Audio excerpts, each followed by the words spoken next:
do an amazing job communicating. My email is still wrong, although I've tried to correct it several times and it goes to someone else. Is there ever going to be like a audit of emails so that we can actually, the people in this room and people who want to help, where it is like, check off, this is the correct information to reach out to you to? Because I would love to come to some of those calls, and then I get it sent to my club email where somebody else, the secretary, gets and does not forward to me. And so then it's always after the point. So it's like, well, I have a president email that I would love to be helpful with. Right, so for me, email me right now, membership@thehuaa.org. Okay. And I'll try to make that correction. And this is the very last question. Sorry again, I know we're running late. But one of the problems that I think we're not addressing with membership, because we used to have a very high membership in Houston, we used to be very active. It's some people up on the table that can attest to that. But the thing is this, I send somebody to the website, which is the way that we really prefer for somebody to join HUA, and then I say, hey, also join Houston, but ask me if I ever see my money. Like, I never see my money, and I'm literally working for free to volunteer to push HUAA and working all the time, and I don't have a membership chair. So it's like literally like on me to do all this to represent HUA, smile and do the Bojangles dance, but then when I come to y'all and say, can I just know how many of my members of that $30 is coming back to my club, and I never get reimbursed, I never get anything, and I never get the help? It's kind of like, So what's supposed to happen is if you join online, then you join a local club, that money is supposed to go into your on-campus account. supposed to, and then when I ask how much is in the account, The controller's office is like 6 months behind. The controller's office is coming today at 4:05 p.m. We are about 45 minutes off schedule. I'll let it be. That I'm is a done. question. That is a question for the controller's office. And in the meantime, what I would like you to do, if not today, but like if you get a report of who you think should be and where the money is, like we need data to show the controller's office that these accounts aren't reconciling. I got So you. there's a lot of people saying it, and I know we have data, I know y'all have data. If you would send that to me, I can submit that to the controller's office. I can definitely do that, definitely because our scholarship fund was like $8,000 off, so I don't have a problem doing that. Sorry, y'all. Mine was very quick. Regarding local membership, I have membership and I'm the president and my name has come across, but we need a local membership list if they're paying. I pay every 3 years, and I remember the beginning of the year when the membership came up, I was the president and I know I paid. My name was not on there. And I pay every 3 years. That is I can account for national, but local dues, I cannot account for my membership for local dues. I don't know who's paid, who's not paid. I know my daughter pays, I know the people that I talk to, look, did you pay my treasurer? You can't be treasurer if you're not paid. Right. You can't be my membership chair if you haven't paid. You can't be the social media person if you have not paid your local dues. Right. Okay? That's So just it. Let me say this as far as And I know what you're saying. That's what I'm doing. What Nadia said. I'm doing this. I Right. sent an email just before I left. Have you paid your local dues? Yes. I don't know if they have. I need a list of the ones. I know that people are paying because when I get my account from my regional chair, what's in the balance, I can see that it's increasing. Okay, I see so- my growth in my account. Okay, someone has paid. Okay, I need to identify that money, who paid that money. You send me the national, I can do that on that, but locally, I can't. Help me with that. Help me with that. Right, please. This is going to be a really quick question. This is Jessica Green. I'm the membership and events chair from the Chicago Alumni chapter. I have a question around the whole training process regarding membership. I think a lot of the confusion is around the fact that we don't know what we're supposed to do or how to do it and who to send stuff to. So I was just wondering, is there training on that, and when will that be provided for new people that have came into the chapter who have learned things the wrong thing, and We let's need just to- make sure we're doing it right. We need to set that up, and I appreciate that. You're not the first person to ask for training. Someone else has also asked for training. I'll say this, when it comes to the reports, there are like 3 different reports that I get from HUAA. So when you do a paper report, Caleb literally enters that into a database. When you pay online and join a CU, that's a different database. So there are all kinds of databases that are out there that have to be merged. So in all honesty, some information may get lost. I mean, that's just the truth of the matter. So Mr. Bennett talked about going to a one system where it's friendly for everybody to do everything. Hopefully that will solve the problem, but we got an immediate problem right now. And I can share with you, I'm in the Alumni Relations Office almost once a week, trying to figure things out and work things out. I'm doing the best that I can, but I promise you that we'll do better. Okay. Sorry. It's 12:40, the luncheon has already started, and we have 4 tables that are empty up there, and we need to take our group picture. So first, I know there are still questions for Shayna. Would you guys like to inquire about those questions later, or email her and close the report? Let's close the report. Okay. Shayna, Can I make a motion? Yes, please. To close. to approve. the membership Okay, report? there's a motion on the floor by Annette Holmes to accept the report by the VP of Membership. It's been properly seconded by Kiva Gates. All in favor, please say aye. All opposed? No, the motion passes. Okay, Kristen, where's Kristen? She went that way. Okay, where did the photographer go? He went outside too. Is he right there? He was. Can you ask him, because he asked us to do it now? And so if we can do, we good? We're back up? Okay, thank you. Hi, everybody. Did you guys enjoy lunch? Yep. Awesome, great, good. Well, welcome back. Part 2.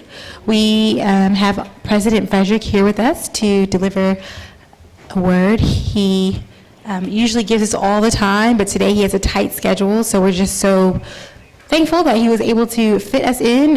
He always makes it a priority to talk with us and to share with us, so I'm excited to introduce to you President Frederick.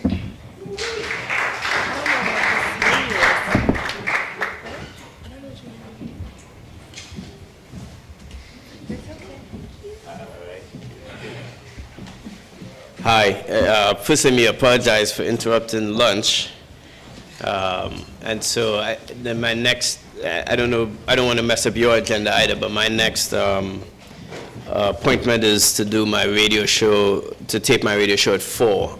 So I'm graduating seniors. So I don't want to be presumptuous, but I'm happy to stay here till 4 and answer any questions that you may have. That's not an issue. So first, let me start with the obvious. I just want to talk about the student protests, the demands, and the financial aid issue.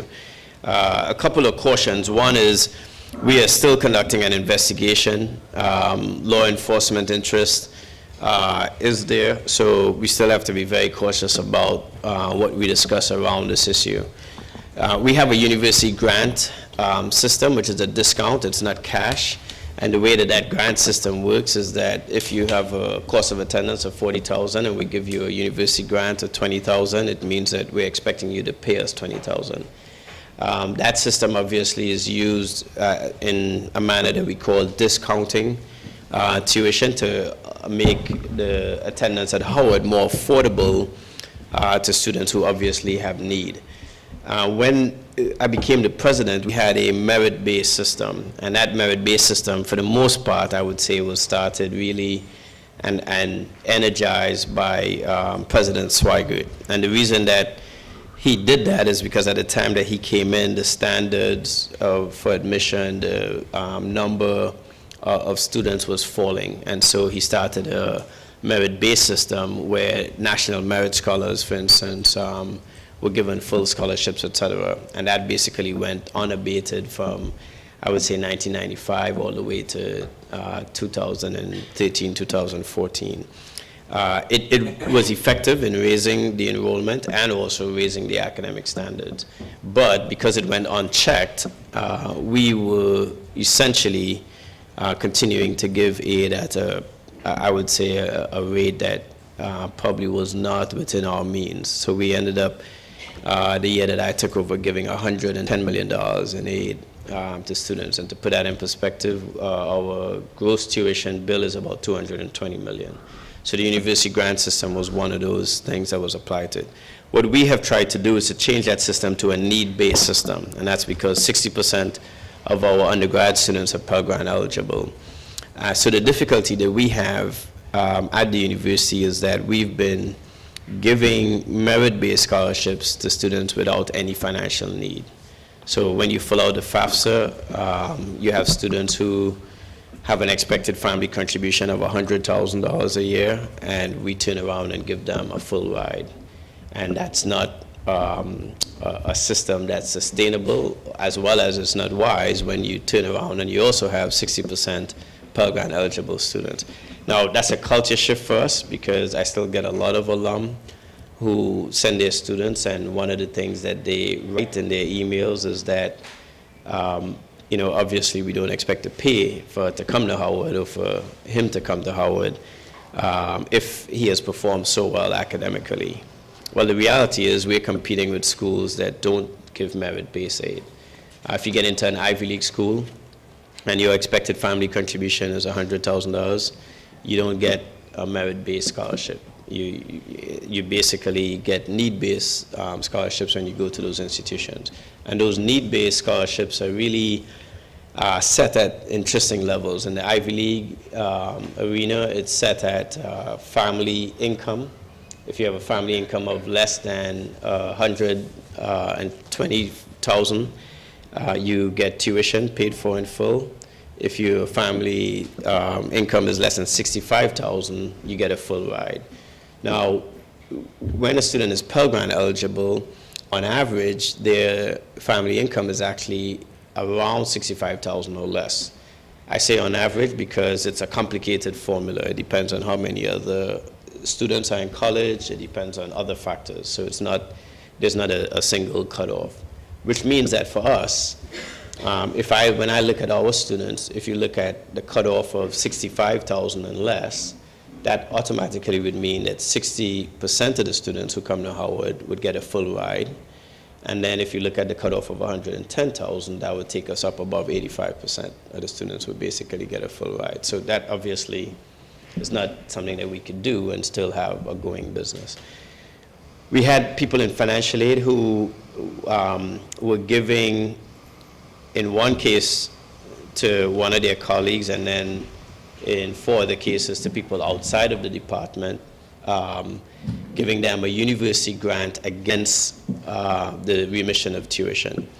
And the problem with that, obviously, is that if you're a full-time employee and you get remission of tuition, that is your benefit and that is your expected cost of attendance. What we expect you to do is then pay the fees above the tuition. And what these people were effectively doing is getting our remission of tuition benefit and then getting a university grant, which was tipping a refund, was triggering a refund to them. And obviously they were taking the cash out for personnel expenses, and that obviously is inappropriate. So we had 6 people doing that for a total of $360,000 over the course of a 6-year period. To put that in perspective, that was 0.01% of all of the aid we gave out over the same period of time. We gave out $311 million over that same period of time, so it was about 0.01%. Why did this become a major story? A student, we started investigating this in November of 16. A student came to me in early June of 17, and was requesting a grade change, basically. He was in School of Business, had one class for which he had a bad grade, didn't graduate, and wanted my help with getting the grade change. I told him that that was not something I could do. It had to happen in the School of Business, and then he pulled out a screenshot image of a transaction involving one of the employees that we already had under investigation, and suggested that he would go public with it. And my advice to him was, obviously he could do whatever he had to do. I didn't think it was wise for him to go public with it.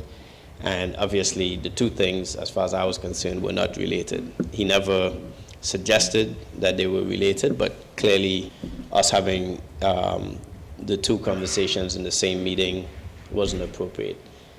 He then, along with another former student who never graduated, basically put us up online as a social media story. And if you look at the headlines suggested there was over $1 million, that we fired 6 employees, and the sensationalism of the Twitter storm that then occurs is what it is, and I've spoken about that before.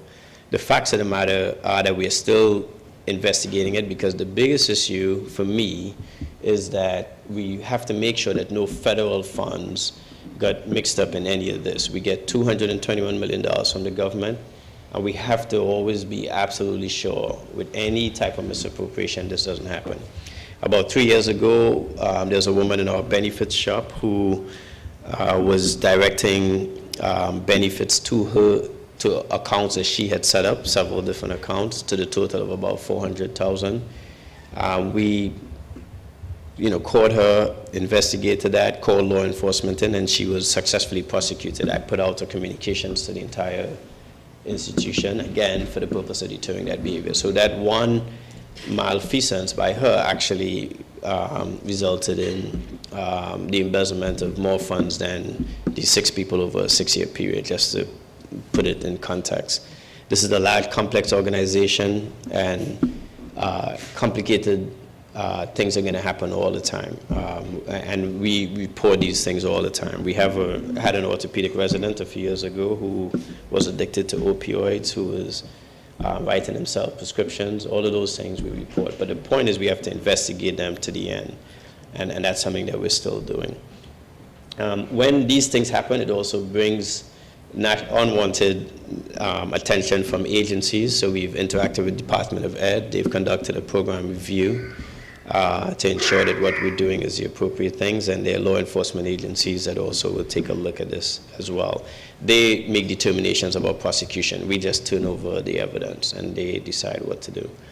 The biggest issue with this issue for me is that we did not have the financial controls in place to avoid this happening. In other words, even if someone wanted to do something like this, we have to have systems, especially set up in our computer systems, that would not allow someone to give a full-time employee that without 2 or 3 people signing off on it to ensure that it was kosher. And that's the system that we have right now.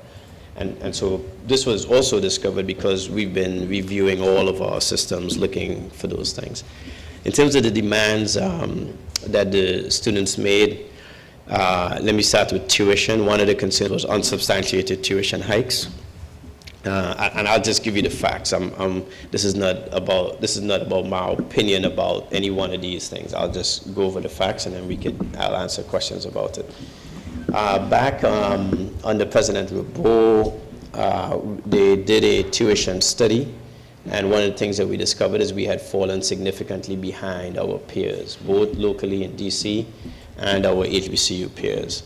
And for all of the Spelman and Morehouse grads in the room, I'm not saying this with any offense intended, but Howard University has an undergrad program embedded in a university campus. So that means that you have graduate and professional level faculty and graduate and professional level programs to which the undergrad programs are embedded. That in and of itself means that the cost of attendance, if you look across the country at any undergrad program embedded in this environment, can tend to be higher because of the types of exposures that you would get.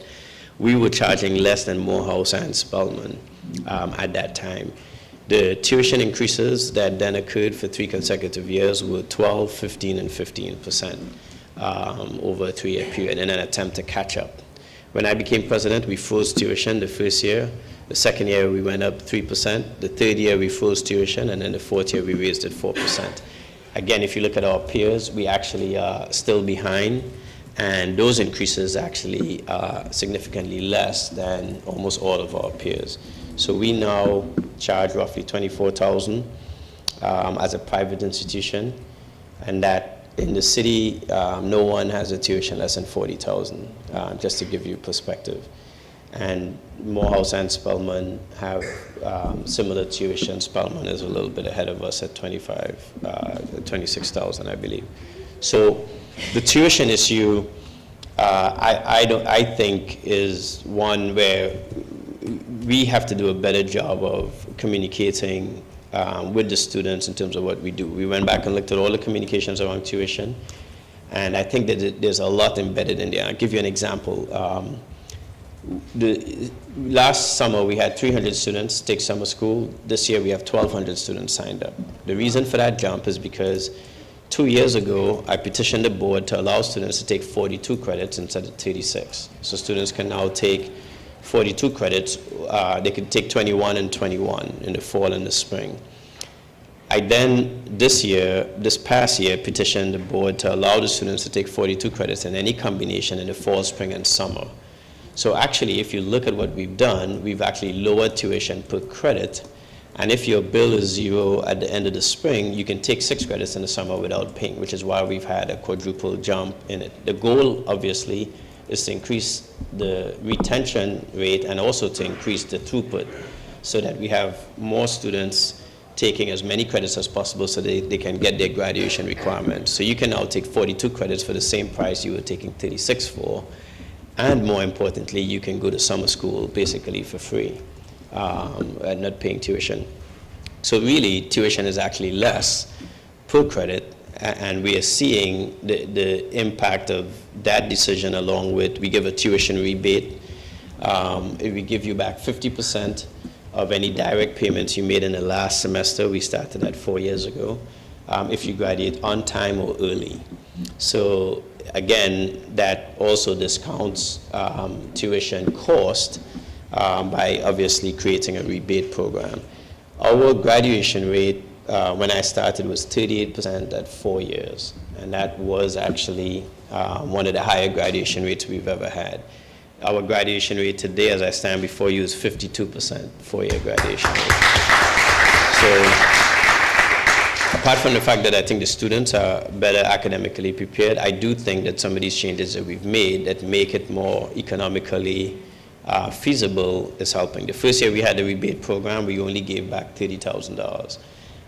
This last year we gave back $850,000, which means that parents are taking advantage of the opportunity. And if you think about it, if you owe $5,000 in the spring, instead of taking out a loan for $5,000, it makes more sense to pay us $5,000 and then get back $2,500 at the end of the semester. So some parents are just making the decision to tighten their belts and make a sacrifice instead of taking out a loan, and that's proven to be good economics for them. But it's also proving to be helpful to our students to really focus on finishing on time. So a lot of parents are having conversations with their students about making sure that they don't slip in terms of finishing on time, which I think is critical. There was a concern about rape culture and Title IX. We actually have our Title IX policy up on the web as a draft, and we've been involved in encouraging everyone to give us feedback in terms of the policy. So we took the unusual step beginning in January to invite the student body to actually participate in forming the Title IX policy. It is complicated in terms of what we do for Title IX. I do have a strong opinion about it. I think it's a law enforcement issue that the Department of Justice is asking us to manage without law enforcement training. And so I have a lot of reservation about it. And I'll give you several examples of why this is fraught with difficulty. You may have student A and B. Student B accuses student A of sexual assault, as an example. We then have to interview both parties. Student A may suggest that he or she has witnesses. We then call on the witnesses show up, they have a totally different story from what student A suggested her own witnesses were going to tell us. We are not allowed to disclose to student A what her witnesses said. So although her witnesses don't corroborate her story, we now have an investigation in which we have one student accused, we have the accuser telling one story, she gave us witnesses to corroborate her story, and those witnesses now are telling a different story. And we can't disclose to that person what the witnesses said. Right? The witnesses have that right to not disclose that. So you now have a conundrum where you're looking at this unfortunate young woman who feels totally aggrieved that something amiss has occurred. you have a male student who's accused, and you're kind of caught between a rock and a hard place trying to adjudicate this, and again, without any evidence other than circumstantial evidence. You're interviewing witnesses and taping. And obviously, we don't have anybody who's going to go into a room and collect semen samples or anything like that. DC also has a very unusual circumstance in which we have one center designated in the city for rape kits. So if there's a sexual assault and you come to Howard Hospital, the expectation is that we will send you over to Washington Hospital Center. Again, that's not convenient. The students, despite the number of times that we've made it clear that that's not our rule, that's a DC law, that is what the law is. We sometimes can convince a hospital center personnel to come over, but the reality is that that's the DC law. So this is an area that we have to continue to engage around. It's not one that I think I'm comfortable with on the national stage. I talk about this a lot. I'll be with the Association of General Counsel, University General Counsels in Minneapolis in June. And one of the things I'm going to speak about is this issue. I just think that these are criminal investigations that we're not equipped to do, and we really should not be doing it. I think that the Department of Justice should convince the universities to partner with local law enforcement and for us to have some kind of partnership, even if we have to pay the expense of having the detectives or investigators come in and do the investigations. The other problem with DC and Title IX is that, unlike when we were in school, if you and your roommate get into a dispute because of DC law, that is now considered domestic violence. If whoever you're domiciled with or rooming with in DC, if you get into a physical altercation with that person, that's now considered domestic violence. So we've had MPD come to what back in my day would be a regular argument about not cleaning up your side of the room or making too much noise while I'm trying to study type of disputes, had MPD come and arrest 2 students because that's considered domestic violence if 2 students fight who are roommates. So all of those things make those things complicated because now you have student judicial hearings that we have to have around those things, et cetera. And so it is complicated. We're adding more resources to the Title IX office because, like I said, this is an area that I definitely I'm uncomfortable. It's not just a Howard thing. I think if you talk to any university president who spent time around this issue, you quickly realize that this is not something that anyone is comfortable with, and that at any time, because of the complexities involved, this is something that could certainly blow up on your hands at any time. So we're working with the students on that. A third demand was on the student ombudsman, which is an office I created a couple years ago. They wanted that office, so I suggested that the office be in the Vice President for Student Affairs place, and they suggested that a grad student hold the office, and so we're working on doing that versus an employee, a full-time employee of the university. So we're working on bringing that to fruition. Is it? You can say it louder because food pantry, that's right. The students wanted a food pantry in the Ledroit, in the local neighborhood. Again, a little difficult for 2 reasons. One is I'm always concerned about mission creep. We are an academic institution, and I know we symbolize and embody a lot to the society, but we have to be very cautious about who we are and what we're doing. I don't know if you've had a chance to drive around this neighborhood. I don't see too many people living in this neighborhood who could benefit from a food pantry. So I'm very concerned when we talk about putting up a food pantry in this local neighborhood that has now gentrified, that we really are applying it in the right sense. Ward 7 and 8, absolutely. And I talk to the students a lot about that, about the fact that as a university we need to spend more time in Ward 7 and 8 because the displacement that's taking place, it has already taken place in this neighborhood around here. It's done. Tomorrow is going to be 90 degrees. It's a Saturday. Before you come on the yard, I would encourage you to hang out outside Banneker's pool for a little while, and you guys will probably have a heart attack when you see who is going into Banneker's pool. I myself never went to Banneker's pool as a student, but I will encourage you to just wander by Georgia Avenue at some point tomorrow, and you'll be in for this. That alone will tell the story. And I think after you see that, you'll understand what I'm saying. So the LaDroit Park that we talk about is not functionally the LaDroit Park that I think we're thinking about emotionally. Nevertheless, we're going to set up a food pantry. I'm actually more concerned about food insecurity on campus and students who may be not having stuff to eat. So I also think that we need to set up a food pantry on campus first before we start talking about what we should be doing in the neighborhood.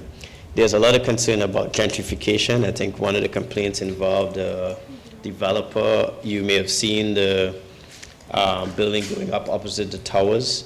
That was land that we owned. I convinced another landowner to donate his land to the university, and then we went out and did a lease agreement with a developer. The construction group is not run by Howard. They have hired a company that an activist group has been against for labor practices. Again, we don't hire those people directly. I'm about 4 parties removed. Obviously, we want them to hire reputable folks to do work, and we don't have any evidence. There's no legal case that has been successfully brought against any of the companies, etc. And they're also concerned about us stopping gentrification. And I will concede on this one. I have no clue how we do that. It has, as far as I'm concerned, it is done. And so what I'm more concerned about is we're looking at properties in Ward 7 and 8 and trying to acquire properties in Ward 7 and 8 now, because I do think that that would be the next frontier. And I think it would be wise for the university, in the same manner that President Cheek acquired property around this neighborhood. I think it would be wise for us now to acquire property in Ward 7 and 8. And I think 20, maybe even 25 years from now, or maybe even less, I think that'll prove to be a valuable, valuable engagement. There was a demand about LGBTQIA treatment by faculty. Again, when I look at all of the Title IX complaints, and I had them pull all of the complaints against faculty and staff and review those, I don't see a widespread problem. I have engaged the Faculty Senate around the issue so that we could have a discussion about it and about what happens in the classroom. When I've met with the students do have, and when I say the students, the LGBTQ students, I've been meeting with them since I became president. They now have a lavender fund, and they have a homecoming. During homecoming, they have an event that my wife and I support. We match any money that they raise, and we've been doing that for the past 4 years. I've met lots of alum at that event who have told me some heart-wrenching stories about their time here living in the dark, and it's something that obviously I think the university has to do a lot to correct, and we're actively doing that. One of the demands that, I shouldn't say demands, but one of the things I have discussed with that group of students in the past that we're going to try to roll out over the next year or two is the use of pronouns of choice and names of choice in the classroom. And that requires sensitivity training and ensuring that my faculty are up to speed on that. There are students who want to be referred to as them or they, as an example. And I'm just going to be frank, I have to be sensitive that I do have faculty members who've been here for 40, 50 years who are either not going to do that or are going to be inappropriate. And I don't want that to happen in the classroom. But I think we have to first make sure we train them in order to make sure that they can be competent at doing those things. And that's something that we're committed to. I'll give a little bit of an update on the incoming class, the finances, and then I'll take questions. terms of the incoming class, last year we had 15,000 applications. This year we had 21,000. We probably enroll about 1,500 students. We are concerned and sensitive to the fact that the GPA has risen tremendously. When I first started, the GPA was around between 3.1 and 3.15. The incoming class has a GPA 3.63, and they have an SAT score of 1240. When I started, we were in the high thousands. So what is happening now is that we are attracting a very high achieving academic student. I have a theory about that, and that is that as much as they're high achieving academically, they probably are not having significant dinner table conversations about major social issues in which they get pushed back or get input about different thoughts and ideas. They come here, and then you have a group that gets together, and you basically create an echo chamber. And that echo chamber resonates around issues that they all resonate around. And the reason I feel very strongly about this is because during the last presidential election, after Rand Paul came, a student asked me about starting back a Republican group. I told him sure, he needed to get 9 other signatures from students and a faculty advisor. He came back to me 3 months later, couldn't get 9 signatures, couldn't find a faculty advisor. I called Jimmy Kemp. I waived the requirement for the 9 other students, and I also appointed a staff member to be the advisor. They formed their group. They came and met with me.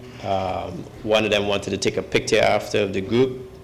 At that time, they had a membership of about 7 people. One student refused to join the picture because he said, if you guys put that on social media on this campus, it's just not going to go well. 2 young ladies who supported Trump did a video.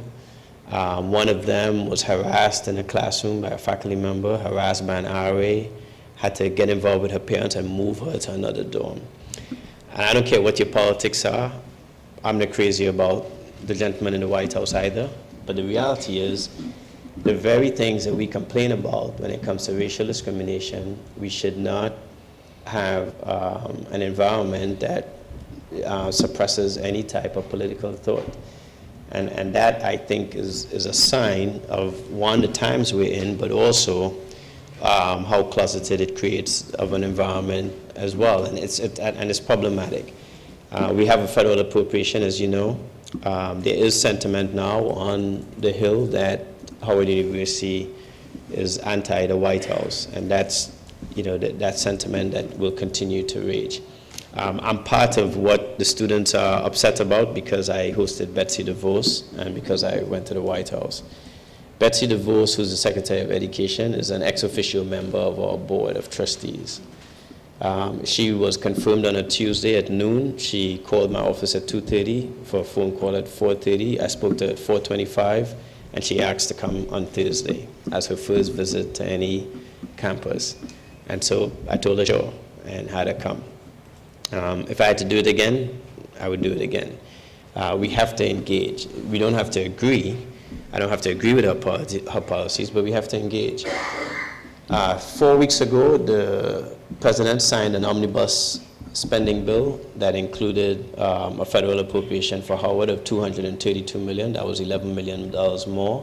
That $11 million more, if you take out the dispensation for the library, the health sciences library and the law school library, that 11 million represents the cumulative increase over the past 30 years of the federal appropriation. And we now have, we've now made a request to get another $18 million increase. And this has not come from any engagement with the White House. This is for going to the 435 congressmen and women and the 100 senators. It's a lot of engagement, a lot of conversation, but it's something that we have to do. And again, we can't make assumptions about who our friends are. I've said that before. President Obama's first budget that he proposed was a 10% cut in Howard's appropriation.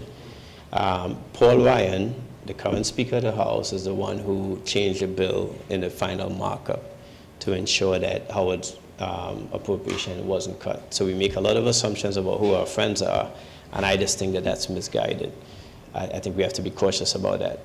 Like I said, I've met with a lot of congressmen and women and a lot of senators, and Steve Womack from Arkansas, who is a white congressman. He's the chair of West Point. The last time I met with him before the final bill was put in, I took a student with me by the name of Dante Bell. Dante is an ROTC member who worked in his office at one point. This congressman is convinced that Dante Bell will be a future president of the United States, was disappointed he came to Howard and didn't go to West Point. I took him into office with me, and by the time I got up to leave, the congressman was the first congressman of all the people I've met, and including senators, who gave me an appropriation form to fill out. And on that form, you can list how much you are requesting. It was the first person to do it. And 2 weeks later, when the bill came out, we were increased from 221 to 232. So the point is that this requires a lot of work. I don't want us to be dependent on the federal appropriation, but right now the reality is that we are. It's 38% of our budget, and so our short-term strategy must be to get that increased as much as we can while we enhance our fundraising and do a better job there. On the fundraising note, I've mentioned this several times before, the alumni engagement has been tremendous. I think that we will begin to get a lot of attention based on what our alum have done. When I started, we were at 4.96 giving rate. Last year, we ended at 11.2%. Not putting too much pressure on David and his team, but the goal is to get to 15% this year. The point is that you, by your giving, would have raised the alumni giving rate by 300% in a 4-year period. And that's absolutely tremendous. More importantly, we were raising $8 to $10 million in cash every year. This past year, last year we raised $15.7 million, which is the highest single year raise we've ever had. And as of March 31st, we raised, in 9 months, we raised as much money as we raised last year already. So this is again going to be another record year in terms of funds that we've raised. And obviously the alum are a major part of that. So I don't want to break up the party, but you should give yourself a round of applause for your contributions. On facilities, as you know, we had an issue with our steam plant. We have a steam plant just like many others. I actually sit on my son's school board at St. Albans.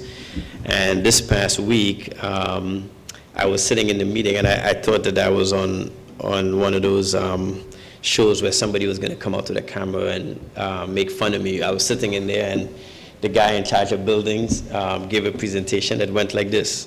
We have 3 boilers on the National Cathedral. We have 3 boilers on the National Cathedral campus. Their life expectancy is 25 years. They're all 40 years old. As a result, NCS is going to wean themselves off of the steam plant. Beauvoir is going to wean itself off of the steam plant. The National Cathedral hasn't decided what it will do, and so St. Albans needs to make a decision now as to what it should do, because we're expecting the boilers to fail at any time. And everybody in the room, of course, got quiet, and I had my head down, and I was like, yeah, somebody clearly has set me up. So last summer, I essentially presented the same thing to the board. I brought an outside consultant in to take a look at the steam plant. They did that. We presented to the real estate committee about the steam plant. Everybody acknowledged what the issue was, and of course, obviously a significant cost issue in terms of replacing them. Those boilers are custom made. They take maybe 3 to 6 months to make, and then you have to transport them here. It's a very complicated process. It's not something that's simply done. The pipes underneath the campus that carry the steam throughout the campus has pipes that are 80 years old in that range. And so the combination of those 2 factors and the very, very cold weather, which caused us to have to draw even greater output from the boilers is what led to our failure. We now have temporary boilers throughout the campus. We have an RFP out to basically privatize our steam plant. And the reason we're going to go that route is we visited Ohio State earlier this year. They have a similar situation. They're running a little town on their steam plant, and they actually now give energy to the city of Columbus from their steam plant and actually bring in some revenue as a result. And so what we plan to do over the next, it'll take about 18 to 24 months, would be to completely redo the steam plant on somebody else's capital and redo all of the piping. At the same time, we're going to bring some new buildings on and not put them on the steam plant so that we decrease the need to begin with for the steam plant. And so that's the direction we're heading in. And I'll close with facilities. Actually, two things, facilities, and then I want to mention something, a couple of other things about academics. On facilities, we are closing the quad this year as planned to completely redo the quad. Actually, that was one of the student demands, was to add an extension to the housing deadline so people could apply for housing, which we did. And I'm not sure enough people signed up for housing to change our plans about closing the quad, if I remember correctly. So we'll close the quad, completely redo it.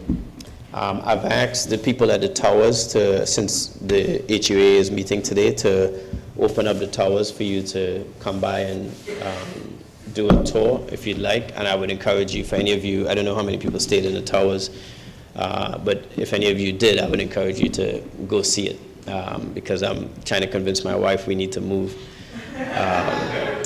I think the renovation that was done on the West Tower was fantastic. I'm going to knock on wood, although I'm just 2 hours away, but this would be the first academic year that I've been president that I haven't received a single email complaint about the towers, not one, which is absolutely unusual. We had a major rodent problem in there, which I blame on the McDonald's. I tried to buy the McDonald's. I'm still trying to buy it so I could shut it down. But nevertheless, the redo and the renovation, we haven't had a single issue. I still think the McDonald's is a problem.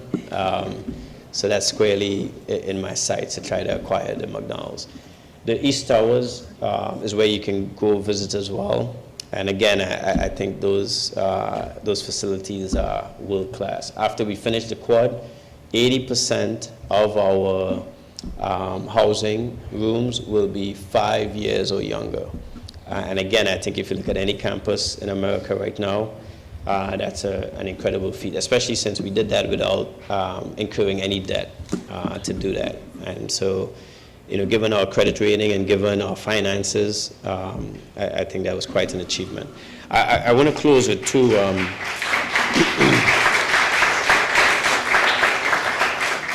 I want to close on two things around academics. The first is we started a Bison STEM Scholar program last year.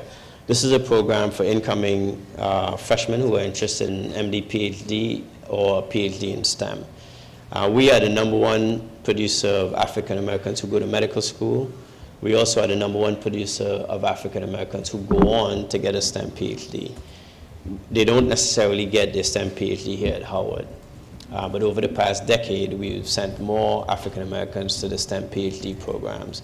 We've sent more, as you've heard me say before, than Stanford, MIT, Harvard, and Yale combined over that past decade. So we are really determined to try to not just lead in this area, but really try to multiply what we do. So we had 300 students apply, 92 interviewed, and we took 32 students. Their average GPA is 3.81. And their average SAT score is 1317. I had them over to my house for a cookout a few weeks ago. They are probably the most socially conscientious students on the campus. 2 of them have more than 50 advanced placement credits already. So 2 of them, after the fall semester, were juniors in college, and they're 17 years old. This is the second year of the program. We've just admitted the group. It's 30 students. Their average GPA has now gone up from the prior group from 3.81 to 3.87. And the average SAT score has gone from 1317 to 1341. And this group has an unusually high number of people who are interested in the MD PhD. I think some 20 of them are interested in the MD PhD. UMBC boasts producing the most African Americans with MD PhDs, and I've made it clear to Freeman Wabowski that we are squarely, we have them squarely in our targets. That's not going to last very long. But I think the success of this program over the next 10 years will absolutely diversify these two fields. We started the Howard West program last summer. We sent 26 students out to Google. They were co-taught by Google engineers and Howard faculty. The students got 12 credits while they were out there. Again, I think a program that will change the landscape of what can happen out there. The Google folks in particular were pretty impressed with the students. They interviewed 13 of them. They've now hired 5 of them. More importantly, and unfortunately, the media does not carry this as much when we talk about this program, the faculty came back and started changing their curriculum. To change the curriculum here at Howard is an act of God, if not an act of Congress. So this is one way to kind of disrupt the usual cadence of things and to try to get us to be more contemporary in a field that's rapidly changing. We have agreed to expand the program to other HBCUs. We've invited 9 of them. I mention that because I doubt that more than 2 or 3 of them will send students to the next iteration, which will be fall and spring. We're hoping to send at least 60 students and then obviously grow it to 100 students. I'm very excited about this program. I think it's a great opportunity for Howard to lead on an issue that obviously is going to impact America significantly, right, when you look at where that field is. We are embarking on a Howard Entertainment program. The reason the commencement orator is Chadwick Boseman has actually very little to do with the Black Panther. And I told him tomorrow I'm not going to be mentioning the Black Panther or Wakanda because, and I feel strongly about this. He has done 3 biopics. If you haven't seen them, I would encourage you to see them. He's done 3 biopics about African American males that I think represent the type of thing that we should be more than proud of. And I've been trying to get him here as a distinguished alum awardee for the past 2 years. So, you know, things worked out well and he'll be our commencement orator. More importantly, in 1998, he staged a protest with a couple of his colleagues who include Camilla Forbes, the executive director of the Apollo Theater. Ta-Nehisi Coates was the writer for the Hilltop, so he covered the story too well, in which they shut down Charter Day because President Swigert had announced that he and the Board of Trustees had decided to move the College of Fine Arts into a merger with the College of Liberal Arts to form the College of Arts and Sciences. And they were basically protesting that decision. Again, I don't second guess what my predecessors do. At that time, Newt Gingrich and that Congress had made a significant move on Howard's federal appropriation. Newt Gingrich had suggested that Howard should not get a federal appropriation, that the government should pay Howard off one lump sum and walk away. And so President Swigert, in reaction, was trying to do things to convince them that we were running a leaner, tighter ship. So human ecology went away. He put engineering and architecture together, et cetera. Made a lot of those changes, I think, in reaction to that. And that's why I say I don't second guess for the context of time. Anyhow, I am interested in bringing back a College of Fine Arts. So the reason that I'm having Chadwick speak is because the other point that I want to make is that while we can protest and take over buildings, we have to continue to participate. And so he's going to come full circle some 20 years later and not just give the commencement address, but he's also going to talk about the fact that he's going to lead our campaign to raise the necessary funds to build a new building and for us to reestablish and endow a College of Fine Arts again.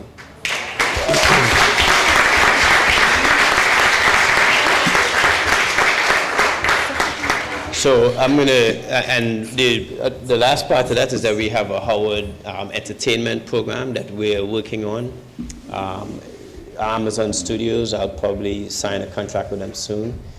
We'll send students out like we did with Google We're going to set the differences. We'll send students from School of Business, School of Law, School of Communications and Fine Arts. They'll have the same kind of experience, didactic classroom experience taught by both parties. The second part of that is that we intend to also be in the content producing part of the business as we go forward. I think it's a tragedy that people like Bradford Young probably didn't get the chance to put a camera on Taraji Henson. Last night I had dinner with Chadwick, and he did tell me that Bradford Young, who was a cinematographer for Selma and a Howard alum, did film him when he was here. He did 3 student films for him. So I told him, well, Bradford is probably going to leak that now that he's the Black Panther, and he said to me he's pretty sure they won't leak because he doesn't think the quality of it was high enough, so get away. But the point is, I think we need to put those together. So my plan is to put the Cathy Hughes School of Communications and the new College of Fine Arts in a new building that would replace Childers Hall, and part of that is to replace Ira Aldridge Theater. We have an art collection of over 3,000 pieces that has never been appraised. It is not appropriately insured. I mention this because many alum have been contacting me about a piece of art that somebody in Chicago wants us to loan them. So I want to arm you with as much information as possible. Am I being selfish with our art? Absolutely. It is not appropriately insured, and it is not appraised. So I am not going to let anything go out of these buildings until they're appraised. I'm also going to move the entire art collection to an off-site facility. We've started the appraisal process. We appraised 150 pieces that we were very concerned about, and they've appraised at over 20 million. We probably have well over $100 million worth of art that is not on our balance sheet, is not accounted for appropriately. So when your friends call you to try to call me to twist my arm, to send the Charles White piece to the Art Institute of Chicago, you can tell them respectfully, we will do so, but we have to make sure. So one of the pieces that they want has just appraised at 1.5 million. And the issue here is very simple. Again, what I'm trying to do is just to get us to do things the right way. I've looked at the forms we were signing. One of the clauses in the forms when we send art out says that if you try to contact us to return the art and we don't respond, you could claim the art. Right? I mean, it's just crazy. Our forms don't have any clause about inspection. So this piece of art is going to go to MoMA in New York, to LA, and to Art Institute of Chicago. There's no clause in there to inspect the art on arrival, on departure, on arrival again, on departure, on arrival, and on departure. And there's no clause in there for me to ensure that somebody doesn't send me back a counterfeit. So all of those things are just not things that we can do. And I know those things don't rub people well. People complain because they feel that I'm being a little too bureaucratic, but again, because we haven't been doing it for so long doesn't mean that we should just keep doing it that way. So we're going to try to do some of those things different. So I'll stop here and I'll take questions.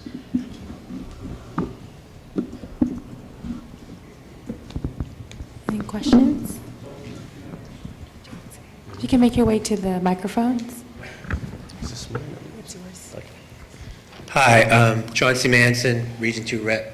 President Frederick, you mentioned trying to purchase McDonald's. Was that what are we going to do with that? What would you do with that space and the space beside that, the parking lot? Are there plans for that? Sure, yeah. So the first thing is just close the McDonald's, which probably wouldn't be a popular thing. Because like I said, I really am convinced that part of our rodent problem comes from there. Now, having said that, because the owner of that McDonald's is well known, and I've spoken to him several times, that doesn't mean that he's going to sell. I've been after him for over 2 years on this issue. That is one of the highest grossing McDonald's in the country, not just in this region. And so from a business point of view, I'm sure he'll have a little bit of heartburn to give it up. If we can get it, that entire corridor we have slated for a wellness center and a couple other buildings. One of the things I'd like to see us do is to build a couple of academic buildings on that side of the street. We have the research building on one side of the street, and it would be good for us to put some new academic buildings on that side of the street. We are working on a deal with the hospital as well that may result in us closing the hospital and practicing at a different site in Southeast. And if we do, that also will give us that entire block as well from a real estate point of view. For the sake of full disclosure, the mayor did call me when DC put in their application for Amazon, and the site that she used is the current hospital site, just so there's no confusion. And that's because part of the deal that we're working on has something to do with the city as well. Hi, Dr. Frederick. Kiva? Oh, I'm Oh. sorry. I'm sorry. Okay, hi. Oh, okay. My question, first I wanted to say, I think it's an excellent idea to reimburse 50% for tuition. Is that just for the last semester? Last semester, yeah, I want to clarify this because this comes up all the time. So it's any direct payments you made in the last. Tell you about my collectors is that they're Black women, and they love my work, and they buy my work, and they love art, and they love making art. But there are not venues that are saying, hey, come in here and you can show this work. But that's okay, because I will make my own venue, and I will invite my people, and I will put my work out into the world the way I want to do it. Because I have worked in international gallery world for ages, and I choose to work with a very small segment of people because I don't play around. Like, I want honesty and transparency, and if you can't accept, I will not tone my work down, I will not change my message. I actually had art dealers say, no, this is really good work, but do you have anything that's a little less aggressive? I don't get less aggressive. And in fact, I'm not aggressive. I am gentle and fragile as anything. So if what you see when you see my work is aggressivity, then you don't see my work at all. And I don't want to work with you, which is why I opened my own gallery. And why I continue to do projects for my people, for the women. I am constantly meeting Black women artists who are doing work that gives me goosebumps and makes my heart race. And so I know we're out there and we are making this work, but we are having a hard time paying bills. Because the truth is, I mean, you have, the way I look at I have a lot to say about the artwork, so I'm gonna wrap it up. But